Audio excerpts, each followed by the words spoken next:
And also maybe approaching it differently. Instead of the pressure of performance, it's the inspiration of expression. Sometimes it's also surrendering to, I'm here, I'm a steward of some kind of gift and talent. I'm meant to live a certain life, and I have great faith that I'm on my path. Is it okay right now? And it almost always is.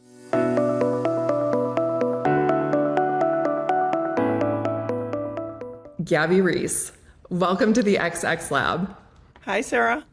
Hi. So what everybody doesn't know is that Gabby and I just did 30 minutes of interviewing without me recording. And so she's so awesome and gracious that she's going to hang with me, and we're going to do this again so that way you all can actually hear the wonderful wisdom that Gabby has to impart. So thank you, and double thank you for being so patient with me.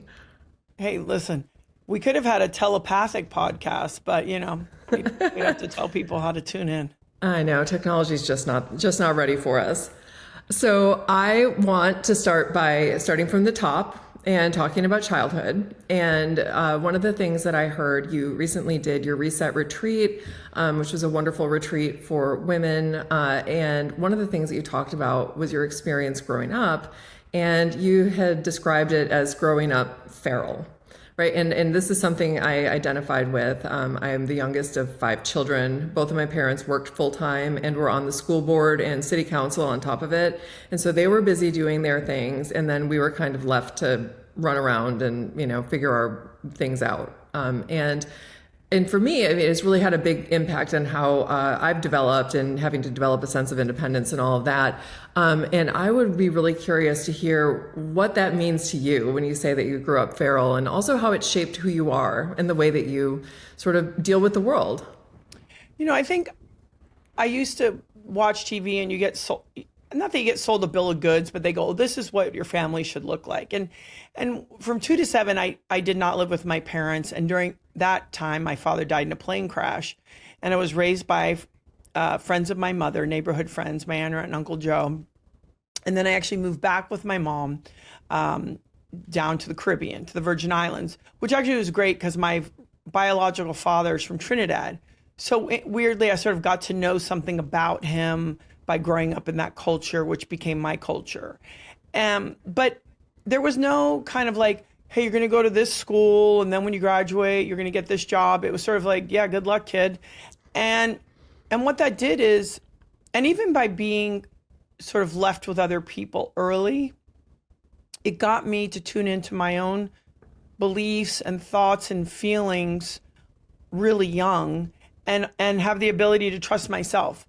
And which was sort of good, because in a way I didn't really sort of trust the adults around me, because they were sort of in some ways freewheeling. So I couldn't be pushed off my point, even as like an 8-year-old kid. You could tell me something and I'd be like, yeah, I'm seeing something different. And I would believe that because I needed to. But when you develop that early, by the time I was 18, I had to make big decisions in my life, and I wasn't conflicted. I did borrow information. Like my coach from college, I trust her very much. I had some friends in my family, I trusted them very much. So I would kind of use them as a reference to make good decisions, but I didn't need somebody to tell me what to do. And if they did, I usually didn't listen. I usually really went and asked myself. So I didn't have the pressure of expectation, like who I'm supposed to be, what I'm supposed to be doing, how I'm supposed to act, what I'm supposed to believe or think or feel. I really dialed into that voice early. And, we talked about it earlier, but I think when you're a young person, you do need a story. You need a story to catapult you, to push you, to make you angry, to sort of to rebel against. And you realize everybody has a story. And for me, my homework has always been can I let go of the angry part or the blame part of my story, but to actually hone in on, man, those situations ended up being connected to a lot of great things that have happened in my adult life, those traits that I developed and so forth. So even though it's uncomfortable, the first kind of 17, 18 years, you're like, man, who's in charge? And that was hard. but then you realize we're adults a lot longer than we are kids. Yeah, no, for sure. And I think that so many kids have the experience of having a lot of guardrails put around them in terms of other people's expectations, where, their parents expect them to go to medical school or to be an engineer or, and people feel very constrained by that. And I think that constraint can be limiting, but it also can give you something to rebel against, right? Where you're like, well, I'm not doing that. I'm not going to be an engineer. I'm not going to be a doctor. So not having that, how do you figure out what you want to do? Like because I think that having those, when you have other people's expectations, it either provides friction where you're like, I'm not doing that, right? And so that was always my thing. I always, if somebody said X, I said, no, not X. Like, I don't know what it's going to be, but it's not going to be X.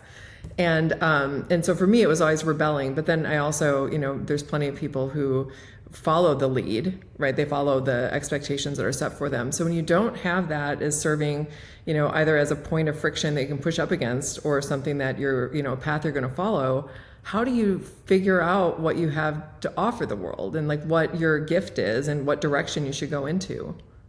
I think, for me personally, I'm definitely not compliant, but I'm not a contrarian. Like, I do live with a contrarian where if you just say, oh, this is the really good one, they just by nature go the opposite. So I'm neither one. I'm always assessing and going, what do I think? What do I feel? So I never felt the pressure to oblige what I was supposed to do. What I will say for me is, because I did need to figure it out. I did need to support myself and kind of take care of myself and pay my bills. That kind of oriented me always towards asking myself, who am I? What am I good at? What could I contribute? What do I like? And how can I use all of that to help me survive? And in my case, it was pretty easy in that way. I'm not going to lie, because I'm 6'3". At that time I looked a certain way. And so there was some kind of low-hanging fruit that also jibed with who I was, like in athletics, that I thought, okay, that's the most obvious, easy access for me to at least start. I can answer the next questions later. I don't need to solve the whole puzzle now about like, what's your whole life going to be? I didn't need to do that. I need to figure out how to survive right now. And that led me to the next, to the next, to the next, and gave me breathing room to ask the next set of questions versus, okay, I had to make a life plan right now. I didn't. I need to figure out kind of the next 2 and 3 years. Yeah, I've once heard somebody told me a piece of advice, and it was one of the smartest things that I've heard. And this is this idea that curiosity can be a life path, right? And that it's not just, you shouldn't necessarily try to expect that you should be able to plan out what your entire life is going to look like, especially for young, these young adults who are in college and, they're just getting started and they have this expectation. And now even my children, when they were in high school, they had to have a track. They had to choose, like, are you going to be on the, arts track or the engineer? And it's like they're 13, 14. And so there's this idea, I think, culturally that we have that you're supposed to be laying out this grand plan. But what you're saying, and certainly what I've learned from a lot of successful people, is a lot of times it is just about being curious and planning, paying attention to what's working right now and what feels good right now. And then trusting that ultimately, you can figure out the next thing at the right time, right? When the time comes. And I wish somebody tried to bestow this on me when I was young. I had a mentor, my friend Peter. He's 10 years older than me. I met him when I was 7. He was in a college class with my mom. He was 17, I was 7. My mom was like, 30. And I still know him to this day. I'm 56 years old. And Peter would give me books like Atlas Shrugged and all these books. And I think for me, if we can shut out the noise sometimes too first and tune into who we are, even if we're young, I think that guiding force, so we're not making decisions based on pressure or fear. We're really asking ourselves thoughtfully, like, well, who am I today, and what do I actually like? And you talked about the word curiosity, and Byron Katie was the one who really tuned me into this idea of curiosity, because I am curious, but when I went through a hard time with one of my daughters who was a teenager at the time, instead of being like freaked out, she's like, could you look with curiosity about what was going on? And even as we get older, I think what keeps me kind of, and I don't want to say young-minded, just in my spirit, in my essence, it's curiosity. And so I've always used curiosity, but also going back inside to myself with that same curiosity, and not having the pressure of like trying to do it to please people. But then one more part of that was, and this is where my friend Peter really helped me, was believing somehow that I was created for something unique and special that only I could do, and that if I could listen to the inside voice, I would keep finding that path. I love that. And I think that so many of us aren't curious with ourselves because there's so much noise coming at us, right? And people with their expectations about what we're supposed to be doing, or demands of our time.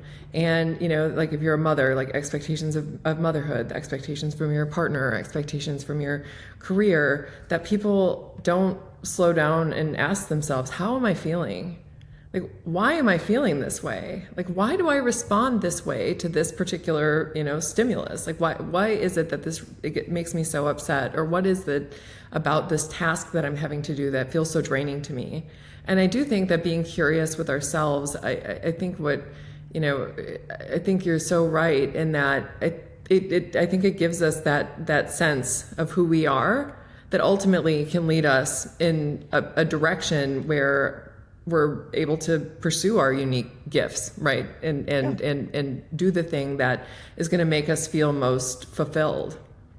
Well, and also maybe approaching it differently. Instead of the pressure of performance, it's the inspiration of expression, right? It's like saying, hey, I have a responsibility to be my full and whole best self, because if I'm made in this special, unique way as me, then my job, I'm only running my race. So it's not from pressure, it's from inspiration to go, could I develop all the things that are uniquely me to the highest level and put those forth in the world, and not out of like, oh, I'm trying to beat Sarah. It's like, no, I'm trying to be full Gabby. And really, because not only does it take the pressure off, but it keeps your fuel tank high. Because when we work only from pressure, not from inspiration, I think it drains our fuel tank, our fuel source. But I think the fuel source of love and inspiration is endless. It doesn't mean you're not tired. It doesn't mean it's not hard. It doesn't mean it's not a lot of work. But that fuel source, I think, is a much more unlimited source, because you're working from that place instead of,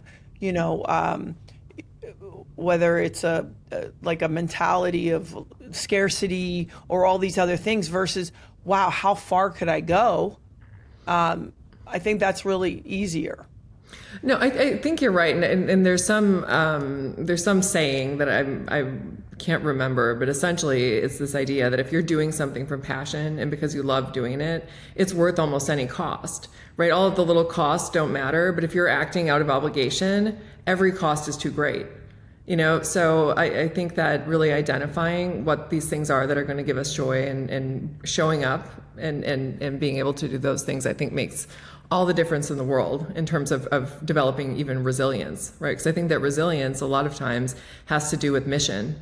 And if you feel like you're on a mission and that you're doing this thing that's guided by purpose and by love, that it's easy to put up with anything, any amount of bullshit, because you have your eye on the prize. You're doing this thing that you love and that's guided by purpose. But if you're guided by somebody else's expectations, every little insult feels unbearable. And so I think that's also a good thing, when we're talking about being curious with ourselves, to listen to is every little bit of minutia that when you're on this path, if it's feeling like it's catastrophic, maybe it's time to consider what your actual like is what you're building or doing, is it aligned with who you are? And are you showing up, as yourself? Yeah. It really, I mean, it is, we hear it all the time, but it actually is true. It's like, it's your life. There's only you. And if we can just keep focusing in on that and keep focusing in on that, I think it makes running the race a lot easier. Yeah, yeah. And, one of the things I wanted to talk to you about, and this is something that we talked about on our telepathic version of our conversation that nobody else ever gets to hear, was that during the time that you were working in the professional volleyball world, you were also working as a professional model, which many people are probably familiar with you from those days. I know those like Reebok ads. Right? Was that? I think it was Reebok that you. Yeah. Well, Nike, but same thing. Oh, it was Nike. Oh, sorry about that. Yeah. That's We'll okay. cut that. I remember you from those Nike ads. You don't have to cut anything. It's okay. Well, no, because I remember because I was a tall girl, and I'm not nearly as tall as you, and you guys will laugh so hard because I'll post a picture of Gabby and I next to each other because I'm so much shorter. But relative to other girls growing up, I was tall, and so when I remember when you came into the world of modeling and I saw you, I was like, yes. Like that, because and you were built more like I was. I'm built more in a more athletic way than I am in a sort of dancer kind of a way. And anyways, I loved when you came into the world as a face of what a beautiful, healthy woman can look like, and it was very inspirational to me. And that is a world where where you're big, right? And in sports, you obviously, like when you're playing volleyball, a lot of that is about being fit and really strong and being able to go out and kick ass.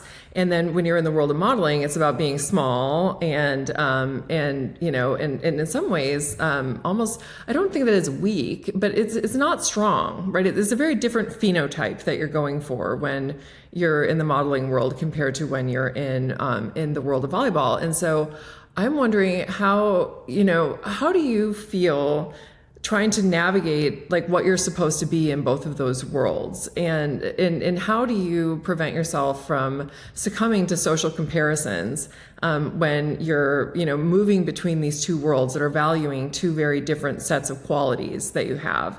How did you stay sane in that space? Well, I think there's certain things where the expression "it is what it is," right? Like I am 6'3", and my body, even if I didn't lift weights, it's sort of naturally there's some like, especially my lower body, it's just a little bit bigger, right? So I think I understood it is what it is pretty early. So volleyball, that's kind of real performance. Like I couldn't have a makeup artist cover it up. Like if my skin wasn't working out well and then they just could sort of fix it. Volleyball is like you're going to get your ass if you don't play, because your opponent's like, oh, cool, I'm going to expose your weaknesses. So I think for me, the thing I loved about volleyball was exactly that, right? Mm-hmm. There was something objective, not subjective about it. And that was going to be based on how hard you work, could you execute on the day, all the things. Were you better or not, right? Because you could execute and train really hard and the team's just better. But what I focused on was the things that I was in control of, which was my training and my performance, because modeling was very subjective. Did they like you? Did they want you? Based on how you look.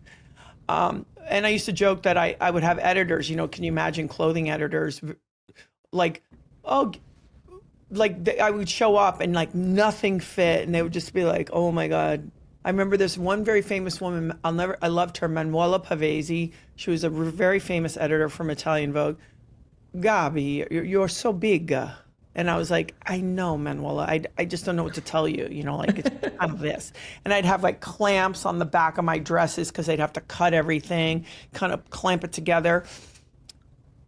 I learned really early, I just was who I was. Mm-hmm. And I wasn't going to fit into everything everywhere. I wasn't going to be for everybody. I wasn't going to get every job. And so I was going to just be the best me that I could be. But I knew in volleyball, if I didn't work hard and train and play and be in shape, there was absolutely no way I was going to be successful. So you're not phoning in. So I focused on the part that felt tangible and real to me, and the thing I had to earn. Modeling was just really good fortune that I could go in that business. They would pay you because you looked a certain way. And yeah, there were days where I was like, oh, yeah, I wish I didn't have a size at that time, 11 foot. I have a size 12 foot now. And I wish I could fit into things, but I don't. I'm who I am. And I didn't spend a lot of time torturing myself because it seemed pointless. I wasn't going to not be 6'3". I just was the way it was. So I think I looked at what was real, what was fantasy, what I can control, what I couldn't control, and I just found the way to make peace with it. Yeah, it sounds to me like you've always had a pretty strong sense of yourself, right? Is that fair to say? Or was there like a defining moment ever where you like had to figure that out really quickly, or or do you just come into the world that way? Because some of us come into the world just that way. I probably was born that way, and it probably got exaggerated by my external life. So having to kind of be more independent, even very young, because I wasn't with my parents. And even though the people who care for me were very loving, they're not your parents. And so you sort of have to figure that out. I was 5 feet tall at 7 years old. I was 6 feet tall at 12 years old. So I think that exaggerated state made me understand, like, in that external way, you're kind of not like everybody else. Are you going to be tormented by it, or are you going to make peace with it? And by nature, I'm probably just not a person who's interested in tormenting myself. I'm just not. Well, I think I'm not that way. I think that so many people, I think that I have definitely the experience of tormenting myself. I don't think that. But think about this, Sarah. Think about this. Yeah. The reason that you do really well at your job, or that your books have been created, is also connected to some trait of that. Right. Because you're interested, you want to get into it. You want to keep, like me, once I see something for what it is, I'm like, oh, okay. And you're like, well, no, what's under there, and what's inside that, and what's inside that. And so I think what we have to balance always is knowing that I have a tendency, but that tendency is also my gift. And so how do I, keep the tension healthy? Right. Yeah, I guess you're right about that. Everything cuts both ways, right? And ultimately, at the heart of our weaknesses are oftentimes also our strengths, and vice versa, right? Where it's, some of our superpowers also come at a cost, whether it's to ourselves or to our relationships. And I think that, I forget who said it, but there's this expression that there's no solutions, there's only trade-offs. And I think that's absolutely true in life. And so I want to talk to you a little bit about failure, and whether, whenever you've experienced setbacks, right? So let's just say, whether it's with your sports, your career as an athlete, whether it has been with business ventures, because you've done so much in your career.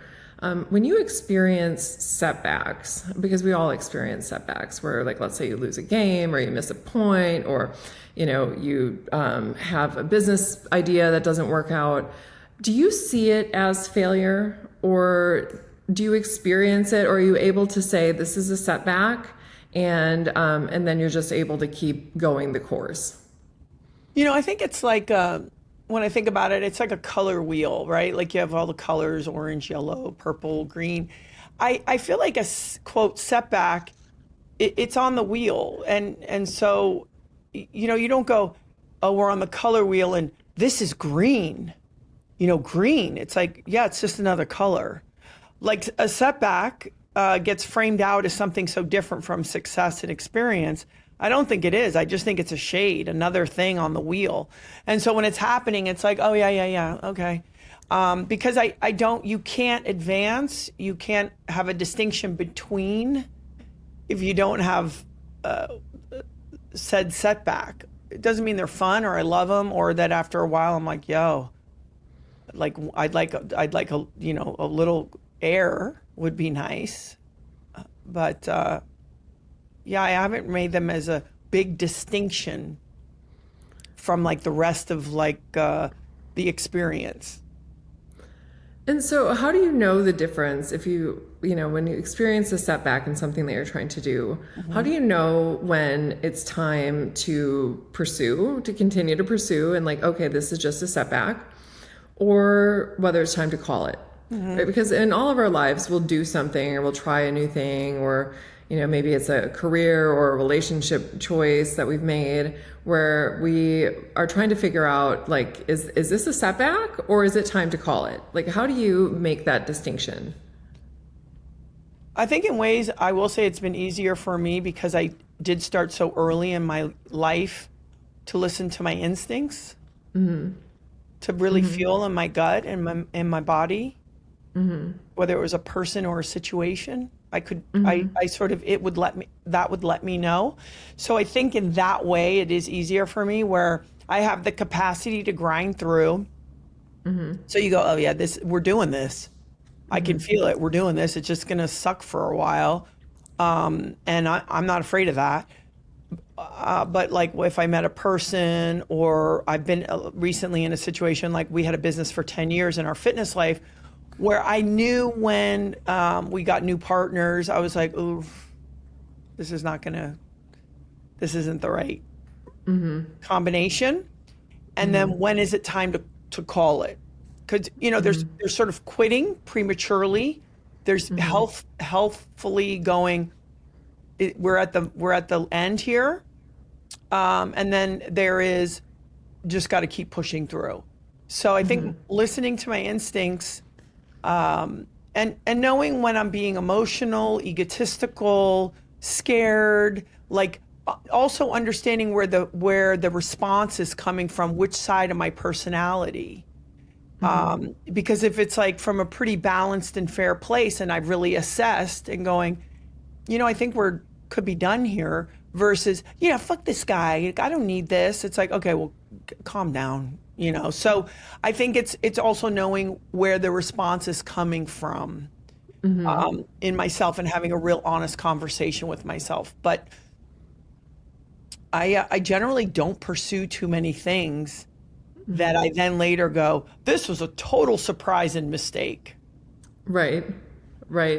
Yeah, one of the things that you and I had talked about previously was the tendency for some people, and I am one of these people, where when you experience a setback, where there's a tendency to, you know, translate that or turn that into a narrative about how you're going to end up. In my story, I tell myself is end up in a box on the street. And so, you know, so I have a setback at work, or somebody writes a negative review of my book, and it's not just, oh, here's this, you know, negative stimulus. It turns into, here's this negative stimulus. You are not good at your job.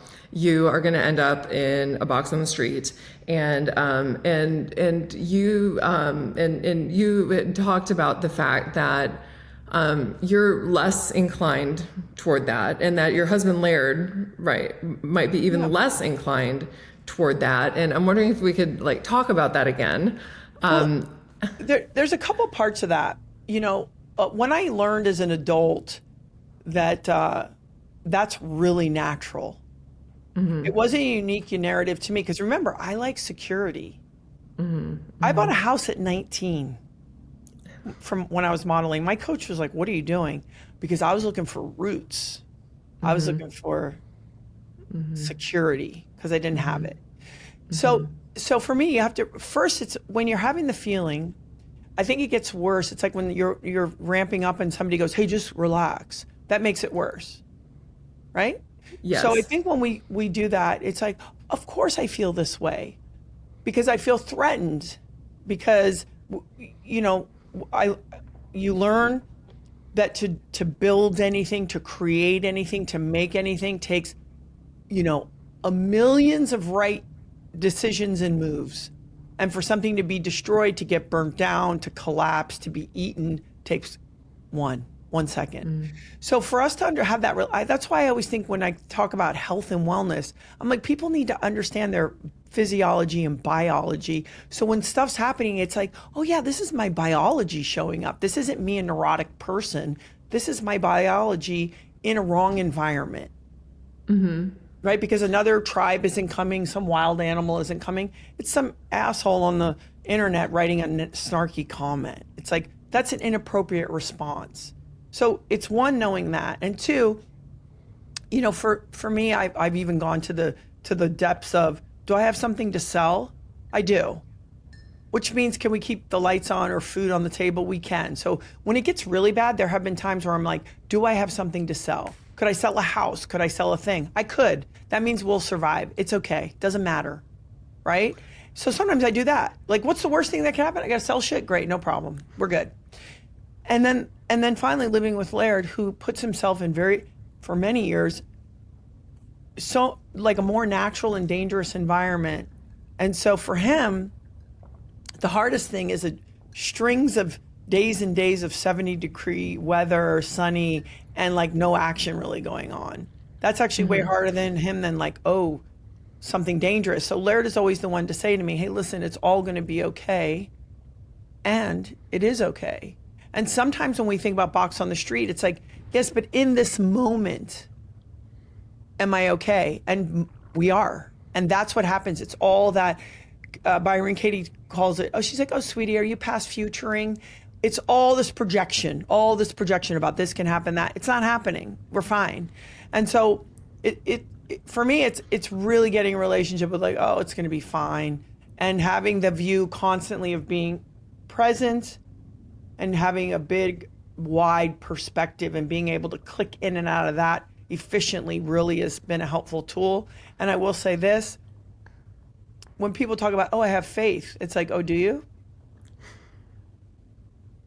Sometimes it's also surrendering to, I'm here, I'm a steward of some kind of gift and talent, I'm meant to live a certain life, and I have great faith that I'm on my path. And when people talk about faith, I think that's the moment to defer to something much greater than myself and say, I'm going to trust. Yeah, I find it can be hard to let go, but I think that one of the questions that you had raised that I really loved is just the idea of, is it okay right now? And nobody's coming through the door. Right. Yeah. And it almost always is. Right. And one thing that they teach you in, psychology is that anxiety and fear is a liar. Right. It exaggerates.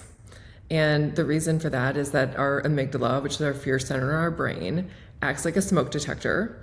And if it gets even a faint whiff of microwave popcorn, right, a lot of times it will alarm, even though there's no risk of a fire. But it's wired intentionally to be very vigilant, so that way it doesn't miss an actual threat, right? And in our current environments, we are so much safer than we were most of our human history.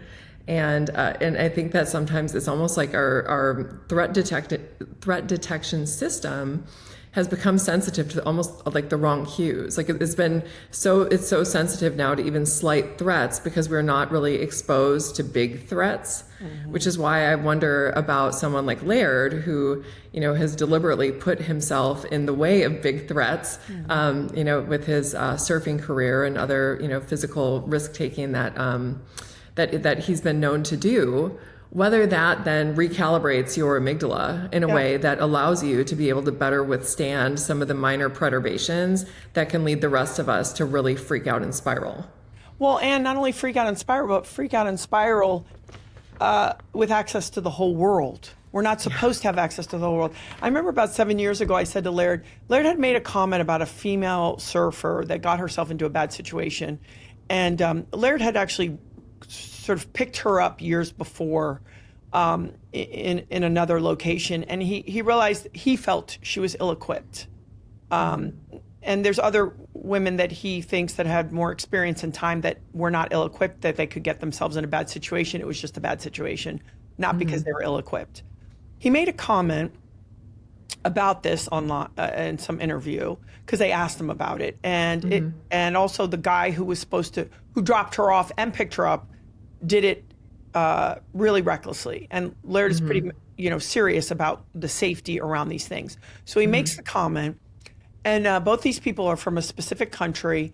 And first, and we have 3 daughters, and so then that particular whole country was like, oh, Laird's a sexist, all these things, right? So after a couple days of it, Laird's not online. I said, hey, people are saying this stuff, and Laird looked at me. He goes, I don't give a fuck. Like, I don't care. Yeah, it's like, who are these people? Like, why should I care about them? I'm like in my barn. Like, I'm gonna go out and surf. Like, I'm eating my food. Like, for him, this concept is so ridiculous.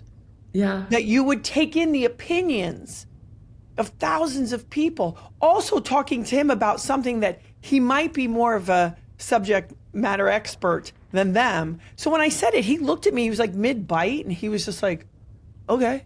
And I thought, yes, that's right. He's right. No, that's so funny. It's so funny how when you sort of frame it appropriately, which is these are complete strangers who probably have absolutely no business making, comment. They have no expertise that allows them to be able to even have an opinion on this. Right. And yeah, no, we should all be more that way because it's not real. And again, I've said this to you before. Like one of the things that my husband and I, that we tell each other when we're in the throes of some sort of an existential crisis related to things happening at work or on the internet or whatever it is, it's like, this is all, this is bullshit, right? This is all bullshit and like none of this is real. Because it's not. No, it's like what's real is eating your sandwich and going and working in the barn and going to go surf. It's not the opinion of some stranger who has no real expertise. It's like in the real world, in the world in which we spent most of our evolutionary history, that opinion would never reach us, is not meant to. Well, and how about let's take it a step further. Before the internet, the narrative I'm creating about some scenario around me, that's not real. Or I'm projecting that person in my workplace has this feelings or opinions about me. It's like, that's a story. So in a way, we've always done that on some level. And I do think women do it more because again, going back to biology, we need to be sensitive to our tribe and can we rely on people? And, we have to all sort of get along to survive. It all makes sense. But when you realize how it's working against us, it's like, okay, enough already. Right. Yeah. I mean, definitely there's a lot of research that suggests that, especially historically, women were so dependent on their group members for, provisioning and care of children when their husbands were out hunting, et cetera, et cetera. And so we are super wired and super sensitive to cues of, disapproval, social disapproval. And I think that the internet definitely preys on those capacities with women and especially girls. And I've got a daughter. I know you've got 3 of them. And for me, my daughter is much more sensitive to those kinds of cues than my son, who is a little bit more resilient. Like, I don't care. Like, I don't know who these people are. and those are the times that we can borrow those traits. I have some masculine tendencies, but I've tried to take on actually more feminine in certain ways and actually more masculine in others, because then each protects the other.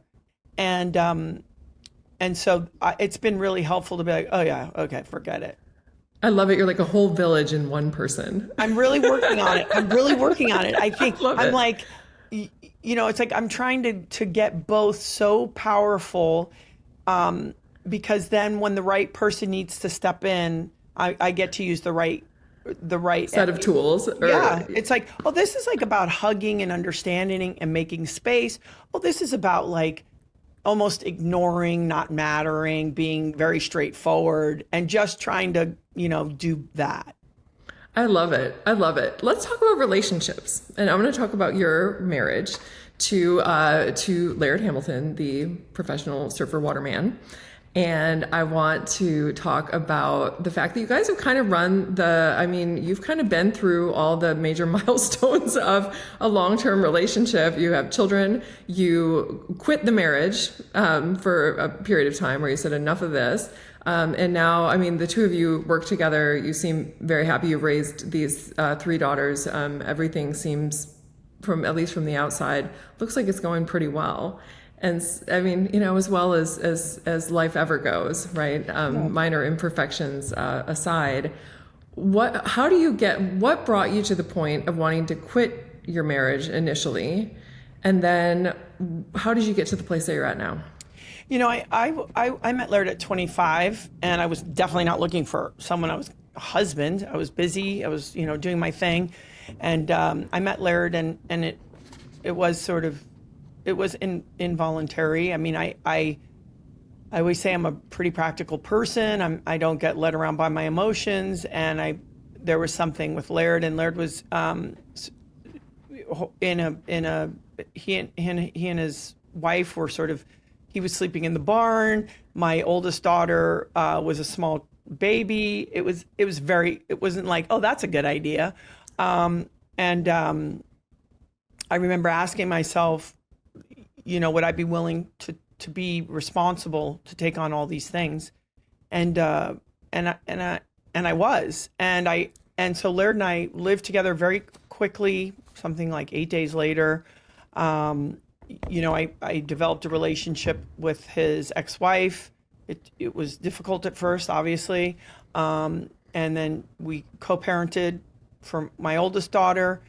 But there were some other things, right? Like Laird is a very, at that time, even more kind of restless, kind of waiting for waves, needs to be in the ocean, wants to be in nature.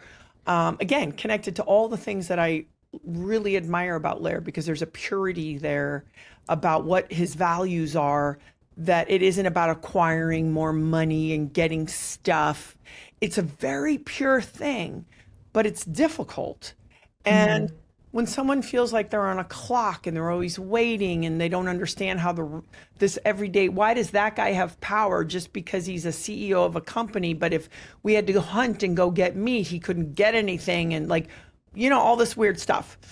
And so and also Laird was battling a very kind of subtle, because he was always at home, alcohol. And so I never spoke up, and I never said, hey, this is how I feel, because I wasn't used to being vulnerable. And when you have to say what you feel or what you want, you actually have to be vulnerable. And I always use stoicism. And yes, it's a form of strength, but it's also a form of hiding. So I use stoic, like I don't need anything. I don't want anything. And so I didn't say anything. I left, and Laird was the one, because Laird is a much braver person than I am. He let me kind of flounder around for a year, and said to me one day, like, you know, do you want to try or not? And I remember thinking it was time to stick my neck out. And so we went through all this stuff, and we actually had to deal with the alcohol for a few more years after that. But I went through this whole list of things, and he said to me, well, why didn't you say anything? And I was like, that is a really good question. Why didn't I say anything? And so it was really a gift for me that Laird could wait me out and let me go through the learning to dance, because I didn't have the skills, and learning to be brave enough to say, hey, it's all a risk to be in a relationship, to have a family, to love so much. It's just a risk. It's uncomfortable. People leave, people die, like shit happens. And I didn't want to not risk, but I needed to learn how to be brave enough to do it with Laird. And then I vowed that I would never get myself in a situation that I wouldn't say anything. It doesn't mean be combative. I'm a person who can let so much stuff go. I don't need to say much. But if it was something that was important, that I would just go straight in and be like, hey, that doesn't work for me, or I need this, or why are you doing that? And then obviously the relationship was elevated. I was pregnant with our third daughter, my second biological daughter, and Laird decided to stop drinking alcohol. And that was about 19 years ago.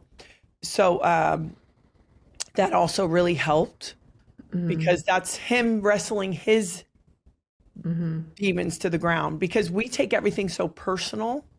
When someone's dealing with alcohol, a couple things, they're usually probably pretty sensitive. I'm way too analytical to be an addict, truthfully. Like, I'm like, how do I feel? And they Yeah, I feel could it. see that. They Yeah. feel it. And so, it was the wrestling that to the ground and being able to be a partner to him, to allow himself to work his thing out, even though the collateral damage does flow over to the relationship. A lot of times we take it personal. It's not. They've got to find the way to deal with the thing. And so we could do that. Yeah, I think that so many people, and I've been guilty of this in relationships too, I think that we all sometimes are, of being willing to put up with chronic pain to avoid acute pain. So it's like we don't like to say difficult things because it's hard. And then the difficult things keep coming, and then that leads to a chronic condition, right? And I think that a lot of times with women, there's this statistics that I think it's something like 78 or 80% of divorces are initiated by women. And I think what happens is this, this sort of chronic need to be nice and feel like you should just put up with things and not say anything and not speak up when things are bothering you. And then ultimately reaching a breaking point where you're like, fuck this, I'm out. Yep. And, Well, that's and the hysteria, right? We get to the place and then we snap. I will say this, though. Is there a way to drop off feelings matter-of-factly, right? Because it's also how they hear. If I go blah, blah, blah, blah, blah, and I'm nagging on and on, I don't know that they hear that so well. But I do find if you can say, hey, when you do that, like I feel that way, and do it sort of matter-of-fact and before hysteria, I think is really imperative. And you know what? Who cares? That's the other thing. Who cares if they flip out because you call them on something? right. Who cares? Yeah, and I don't know whether you have I'd be curious whether you have some sort of a mechanism set up in your relationship to deal with this. With my husband, we actually have it's like once a month, we'll do a check-in when we are absolutely not emotionally attached to anything that's happened over the past month. Whether he was doing something that bothered me, in his past. Because I've learned that you just need to okay, I can experience this feeling I'm having, right? And a lot of it is usually about the way I'm feeling about, some sort of reaction that may or may not be productive in the context of the actual insult, which is usually something small, like forgetting to empty the dishwasher or something small like that, where you turn it into well, that means that you must not love me, which I don't know how you get from A to B, but sometimes I do. And having a venue where you can just talk about things in a totally removed, hey, how are things going? Because, let's just go through how things are and talking about them when you're dispassionate. Yeah. And can talk in a level way, I think can allow for really fruitful and productive conversations. And I don't know, do you all do anything like that? Or do you have some sort of a mechanism that allows you to cool off before you talk about problem issues in the relationship? Well, I think this is where we're complementary because I am analytical. I can assess that it would be a better time later. Because if my goal is to get to the resolution and not to be right or to poke them or whatever, if it's hey, just to get clarity for the health of the relationship, I can wait. But the other side of that is Laird is very good. I call it pulling the weeds.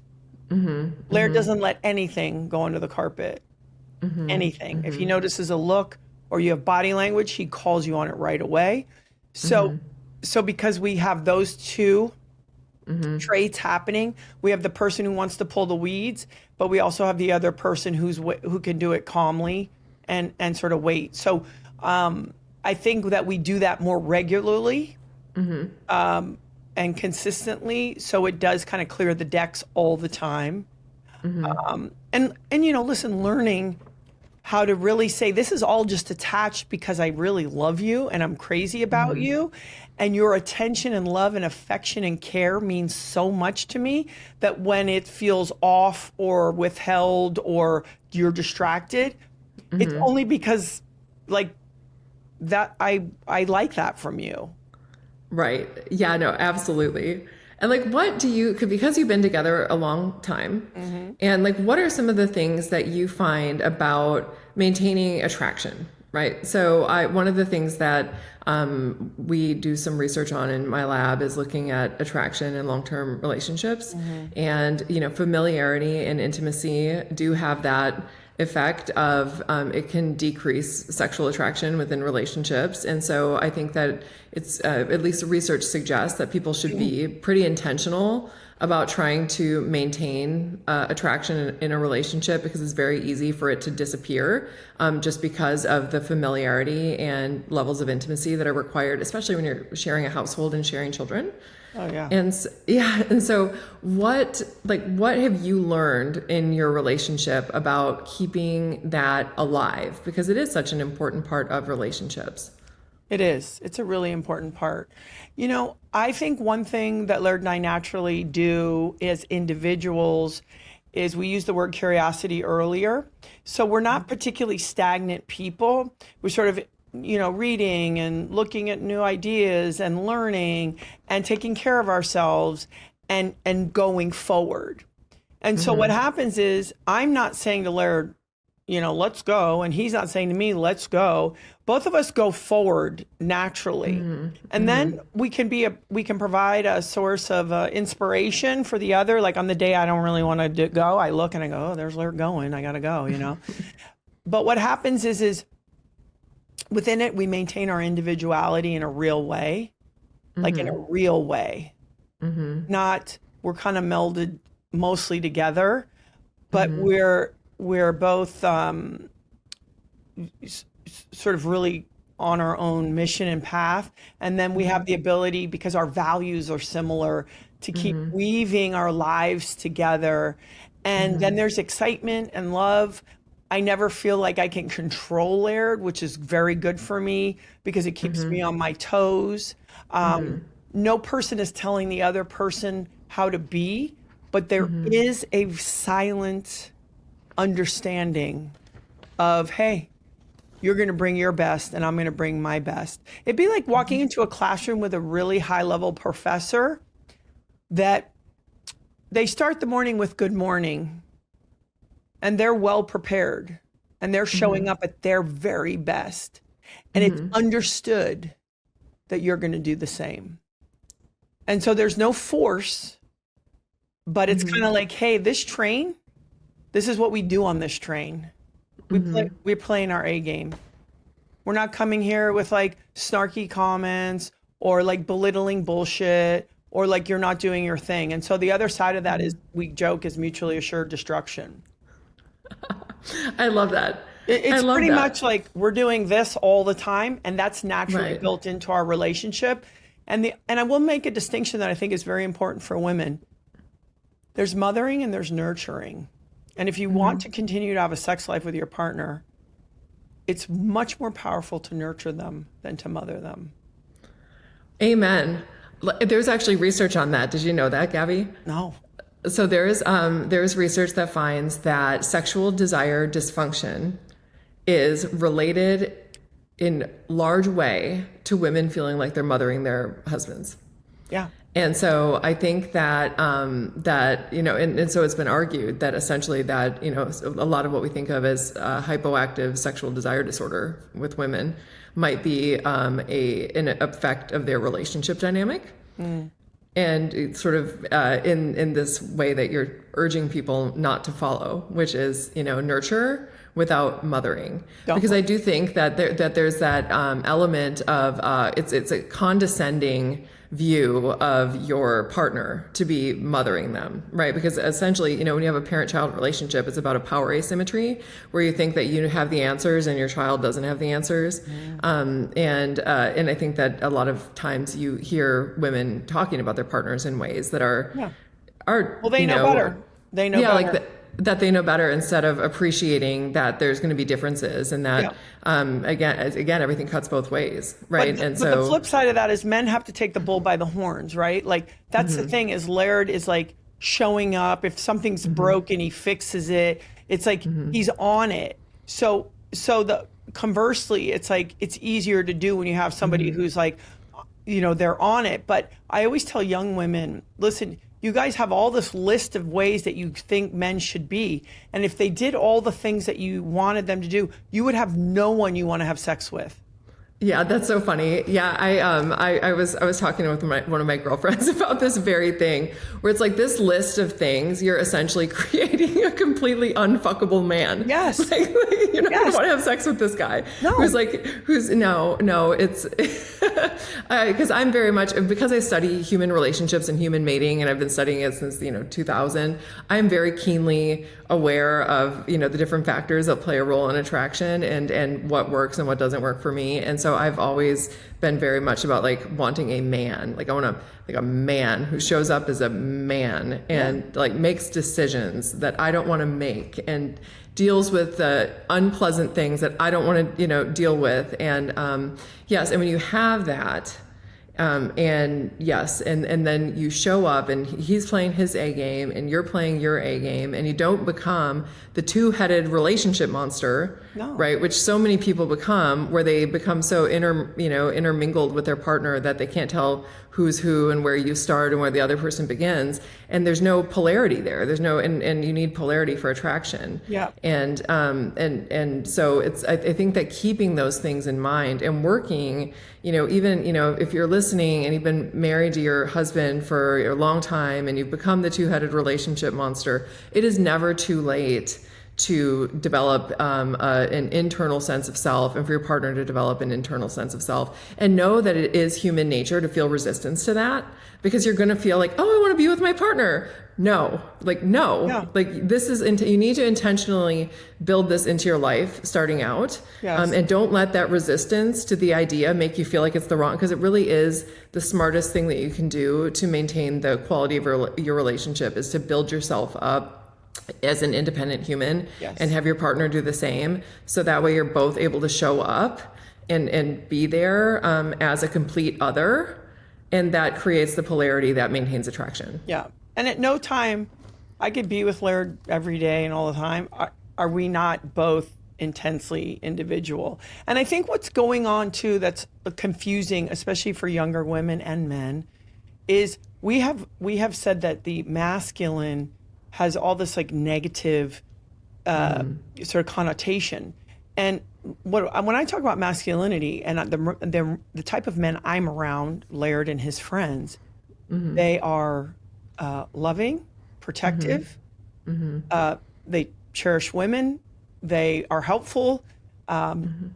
Yes, are there sort of some other traits but you want that in life. And so I think we have to be really careful about men feeling bad just for the sake of being men. It's unfair, because I think the world needs that energy. And going back to selfishly as a woman, it's like, listen, if I give you the cue with my eyeballs, I would like you to take me.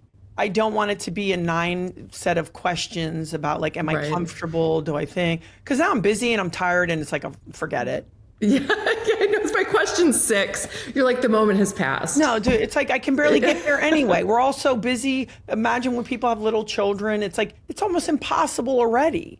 So if it's like, and the other thing I would say that I've learned to do, and it took me probably to my 30s, was I learned to verbalize to Laird, hey, I really appreciate you. Hey, do you want to sneak away? I don't always, it's like 50% of the time I make it my suggestion, not his. So he doesn't feel like he's chasing me, and I don't feel like I'm being chased.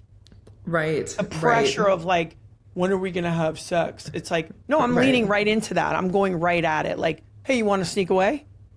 Right. Yeah. And I think that acting on that impulse, I think a lot of women, where you'll have that like impulse, just do it. Act on that impulse.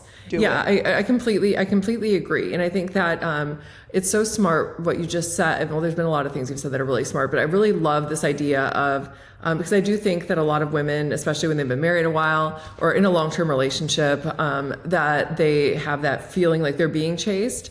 And getting away from it really is as simple as act on the impulse. When you have that impulse where you like catch your partner like looking particularly adorable, like act on it, and then appreciate it.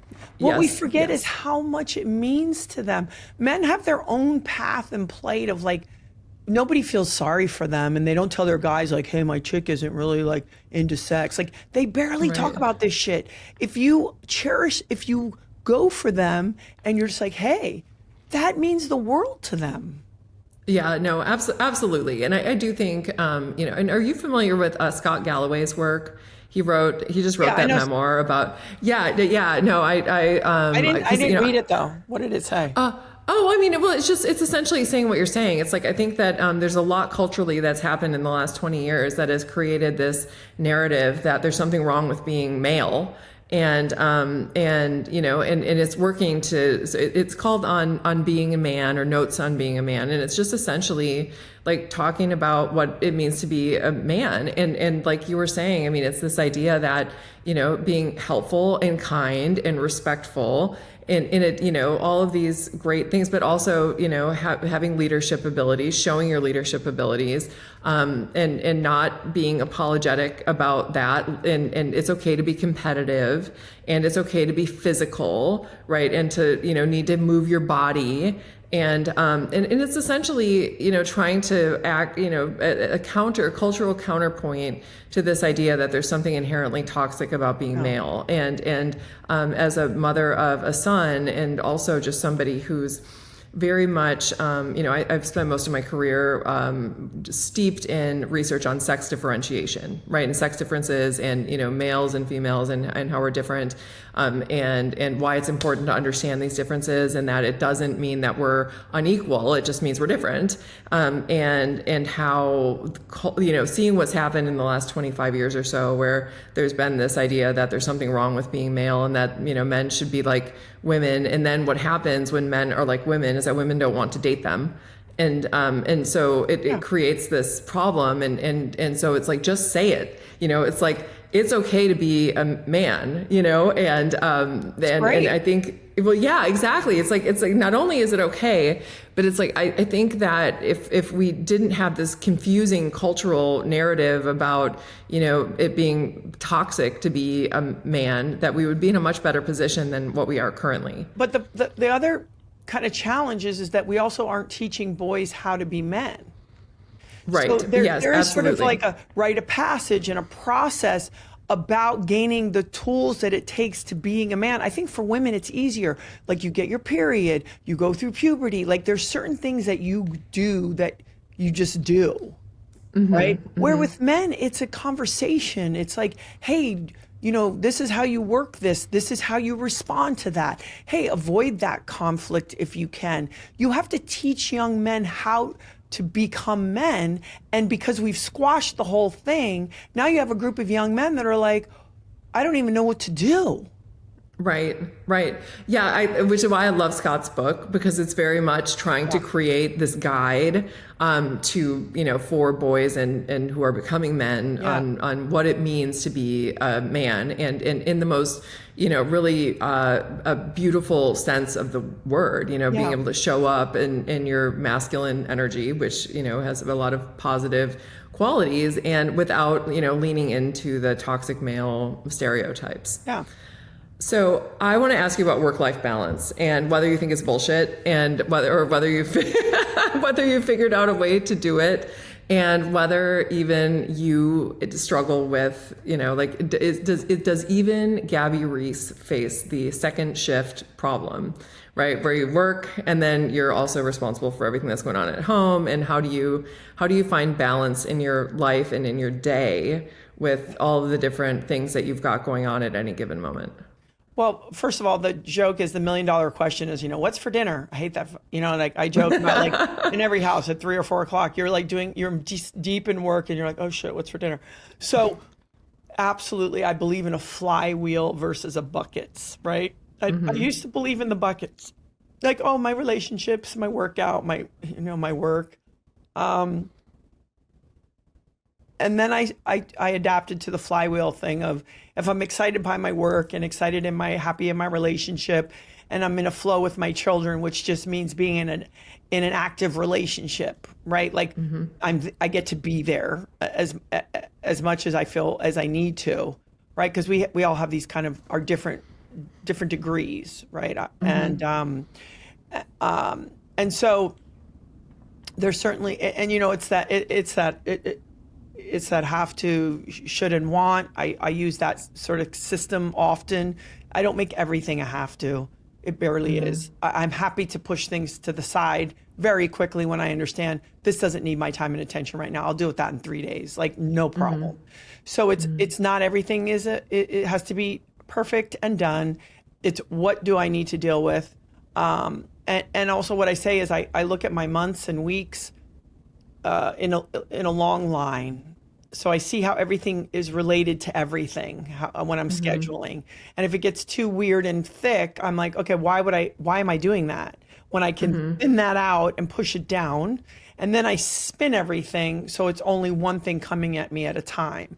So if I meant something at 11, I'm not really contending with the thing at 3, because that takes energy from my brain. It creates stress and anxiety about like, oh, I have so much to do. No, this is what I'm doing. Because I can't deal with the next thing anyway. This is what I'm dealing with. So I believe in the flywheel. I don't make everything the most important thing in the world. Perfection is not my goal. And, Laird is a good resource for me on this, because he is so different than me, where I am about task completion and like checking all the boxes. And he's like, oh, is this what we're doing with our lives? We're answering emails? And I'm like, yeah. He's like, you want to go outside? And I'm like, no, but yes, I will. So I think it's having a partner who's a great reminder. But I've been at this long enough that I understand if I take care of myself first, my training is non-negotiable. I can't get the other stuff done. Now, having said that, if I have a really incredibly crazy day or I'm traveling for 3 days, I understand that's going to fall off.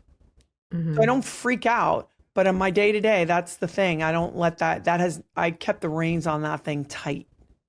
Because then I'm super effective in all the ways that I can. Right. So, do you do that first thing in the morning? Like, is that the way that you protect that? Is that you wake up? And so what is your daily, like, do you have like a regular like daily routine? And obviously all the different things you do for work are going to be different, but like, what does your daily routine look like? So Monday, Wednesday, Friday, I have a standing 8:30 training.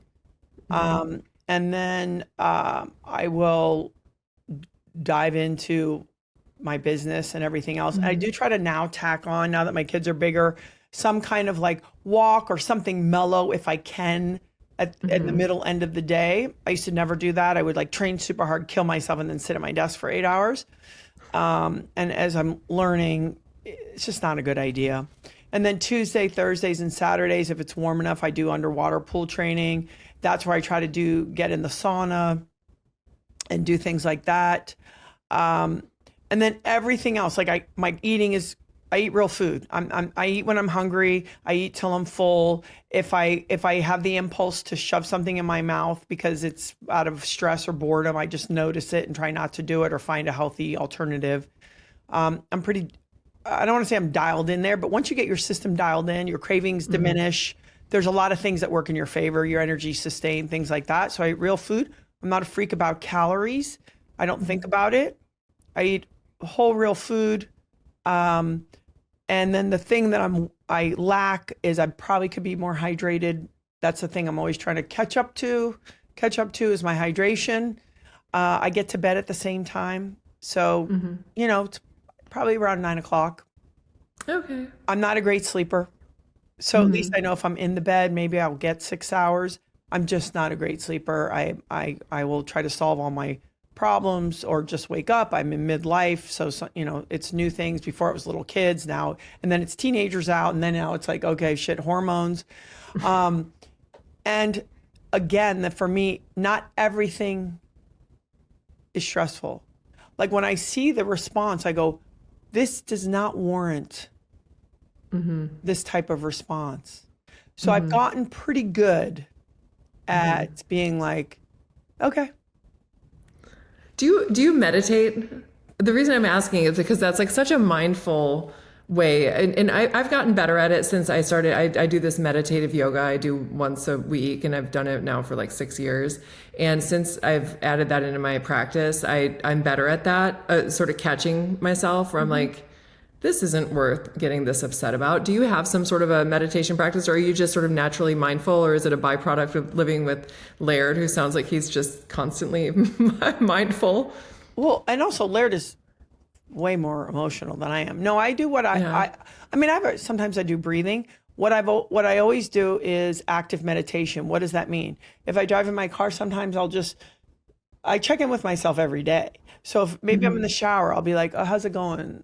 It's just a natural thing of like, is anything bothering me? And I need to deal with that conversation with that person, or something's not right over here. Let me call that kid, or, oh, I forgot to get back to somebody. So I use times where I'm by myself all the time to just scan really quickly.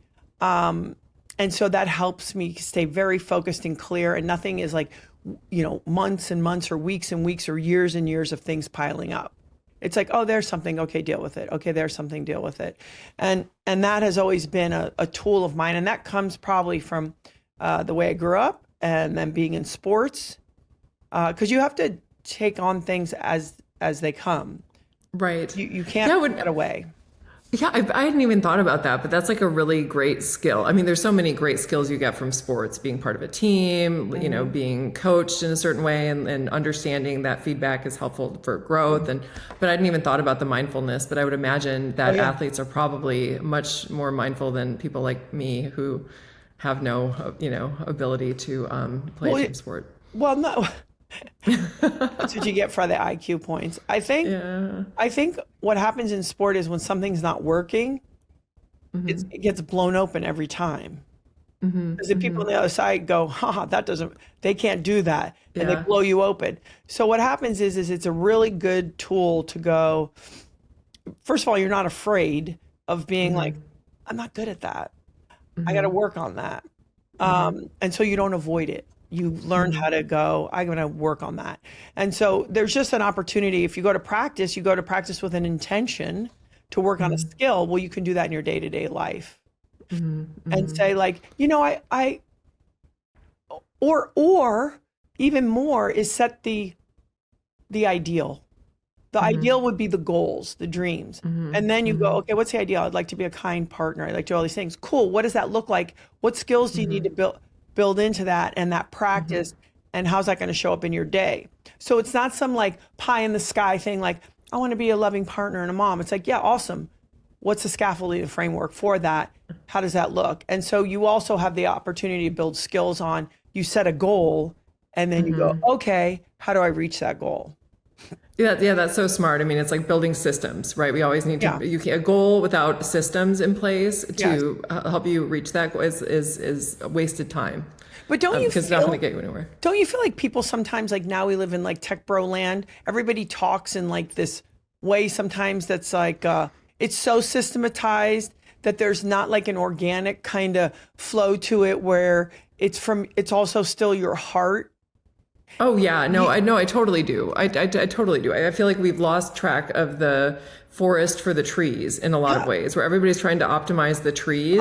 And then if you zoomed out and actually looked at the forest, it would be like a Seuss-mobile. It'd be like this weird, and I feel like that kind of takes the joy out of life too, honestly. Like I've never quite understood the need to optimize every little thing, and instead I try to take a zoom out and I try to like optimize my life from the outside. And to me, that feels like balance. And like you, you and I are very similar, where I eat real food. It makes me feel good. But if I want to have a piece of chocolate cake, and so like I will do that without any problem at all. I'm not thinking about optimizing.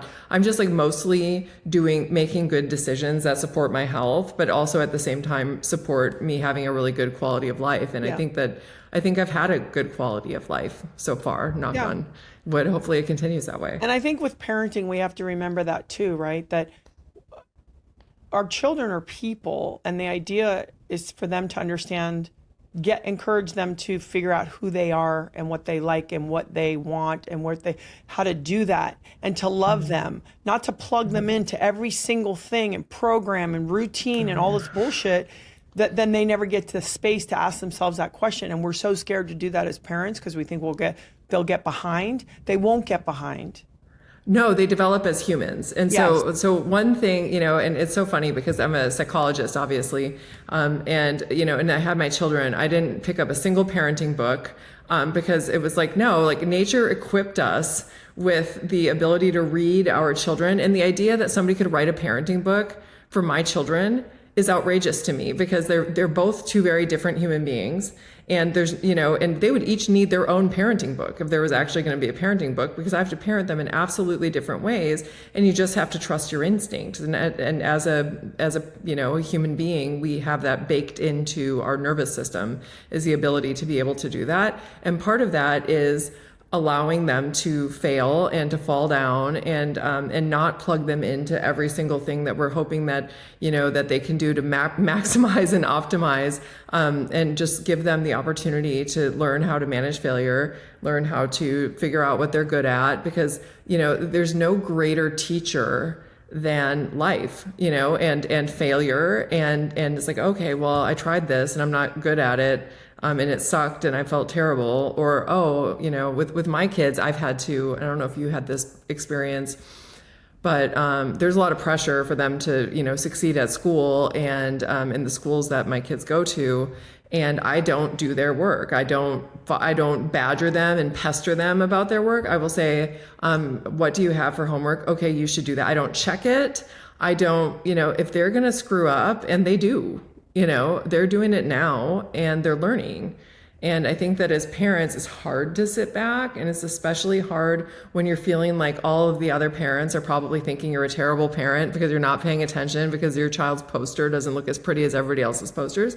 But it's like, I understand that childhood isn't the end goal, right? My goal with parenting my children isn't for my children to have this rosy childhood where they had the best poster in the 4th grade, poster competition, right? My goal as a parent is to have them feel, well developed, feel like they matter in this world, right? And that they have some sort of a path.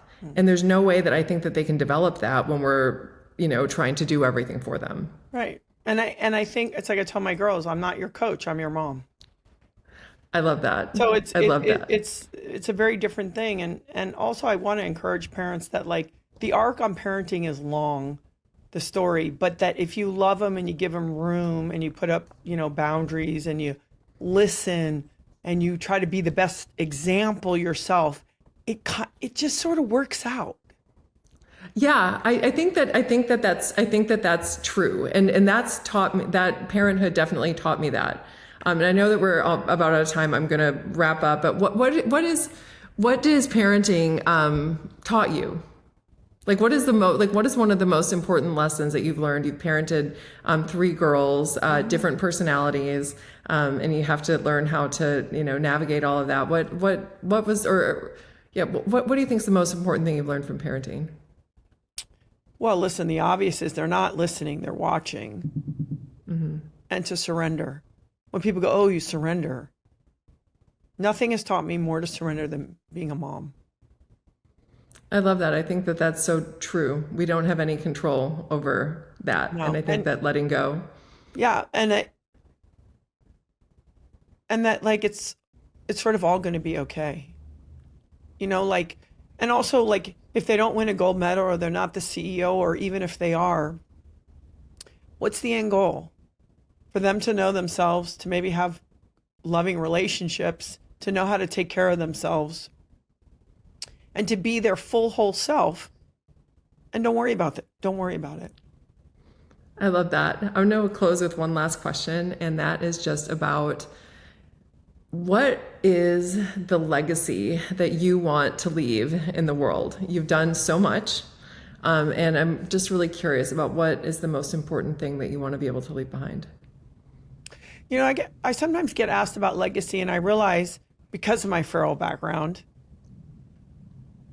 it's not that I don't care. It's that maybe if my kids say, hey, she really showed up, and I respect.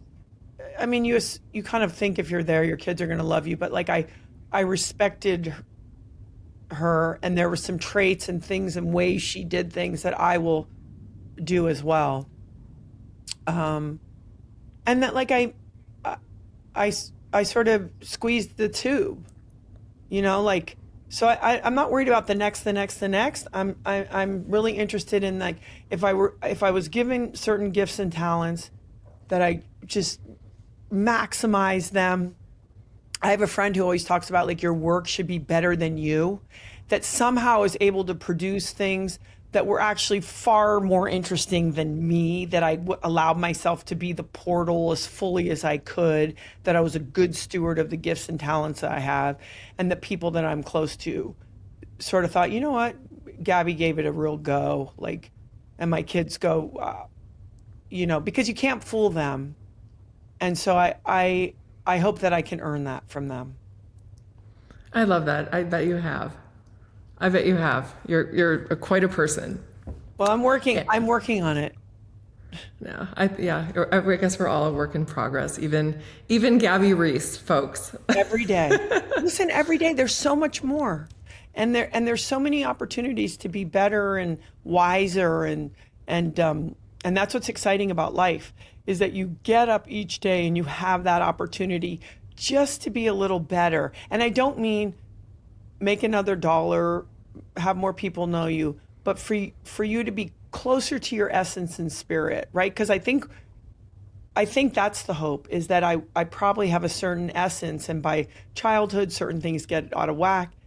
It's like, how do we really get to our full essence so that when we move on to the next, it's like we did our homework and got back to our real essence. I love that. There's this beautiful quote by, I think it's Rumi, but it's like, we're all just walking each other home. Yeah. And I think we're doing that, right? In lots of different ways. Yes. Right. Including back home to ourselves. Yes. Right. And really getting back to that, and sort of removing some of the layers that get added onto us as we're at different parts in development. 100%. And to end it, I just want to remind people, I have no idea. I show up each day and do the best I can. Nobody has the answers. And we don't have to hide. I see that the world makes it that we have to put on all of these facades, like, look how great my life is, look at my trips, look at my ass, look at my thing. It's like, it's not like that for anybody. So why not enjoy the real thing? And when you feel unsure, go, yeah, that's exactly how I'm supposed to feel. I love that. I think that's a perfect ending. Thank you so much, Gabby Reece. Wonderful having you. Great to see you, Sarah. And that's it for today's episode of the XX Lab. If you want more, subscribe wherever you get your podcasts. And if you're enjoying the show, a rating or review helps other people find it. See you next episode.